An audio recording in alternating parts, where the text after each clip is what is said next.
শেষ রাতে আল্লাহর দুইটি নাম 21 বার পরে দোয়া করুন, উদ্দেশ্য পূরণ হবে। আল্লাহ পাক রব্বুল আলামিন সকল চাওয়া পাওয়াগুলো আল্লাহ তাআলা কবুল করে নেবেন।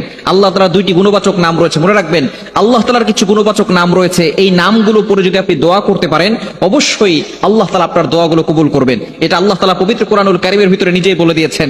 9 নম্বর পারা 13 নম্বর পৃষ্ঠার 4 নম্বর লাইন সূরা আরাফের 180 নম্বর আয়াতে আল্লাহ তাআলা বলছেন, ওয়ালিল্লাহিল আসমাউল হুসনা ফাদউহু বিহা।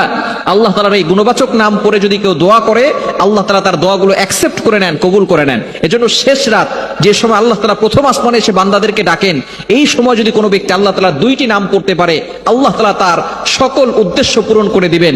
এই দুইটি নাম সূরা ইখলাসের ভিতরে রয়েছে। আমরা সূরা ইখলাস সকলেই জানি। সূরা ইখলাস এমন সময় নাজিল করা হয়েছে যখন আল্লাহ তাআলার এই পরিচয়টা সূরা ইখলাসের ভিতরে আল্লাহ তাআলা দিয়ে দিয়েছেন। যখন নবীজি সাল্লাল্লাহু আলাইহি সাল্লাম কাফেরদের কাছে